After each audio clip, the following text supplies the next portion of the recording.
Okay, here's the first one with my signature. I'm going to present this one to Tim Pine. At a brief signing ceremony in his office, Mayor Caldwell signed Bill 23, extending the 0.5% general excise tax surcharge to pay for the 20-mile rail project. The bill extends the GET tax for another 5 years. The extension runs through 2027. Rail is absolutely worth fighting for in my mind. And so many of us look at just tomorrow or the next week or the next month. But we're talking about something a decade from now, 5 decades from now, for people who we don't even know yet, who are going to live better. However, moving forward, Caldwell and the City Council would like to see the Honolulu Authority for Rapid Transportation manage the rail construction cost better. We absolutely need to make sure that HART manages costs on behalf of our taxpayers. I appointed Colleen Hanabusa to the HART board. This is a woman who doesn't take no lightly, who turns over every stone to find where the problems are. And she's doing that and working with folks like Mike Formby, who's on the board, the Director of Transportation Services. They continue to question things like change order costs and why and how, and give us the answers before we say it's okay.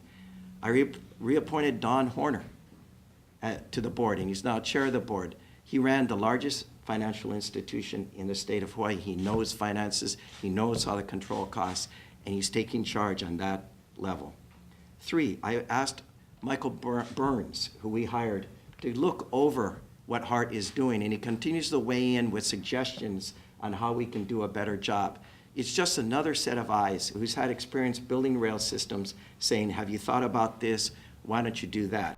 When the council voted on the bill, they added cost control measures to keep HART accountable, including updated financial plans and quarterly reports. That holds us accountable, makes us transparent, but moves us forward. We are working diligently every single day to do what we can to try to bring down costs. We realize that we're fighting a little bit against the tide with the construction cost escalation that the mayor talked about, but that's not an excuse for us. It just means that we need to work harder, and we are doubling down on our efforts to try to minimize those costs.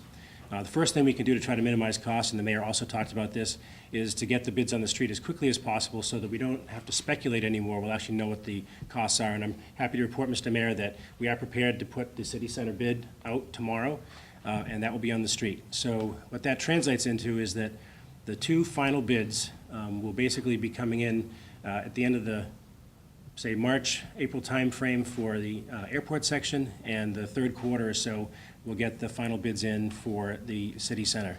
And that means that we'll know what these costs are, and we'll be able to weigh them against the resources that we have today. The city's rail project cost $6 billion. The excise tax extension will raise an additional $1.2 to $1.8 billion for the project.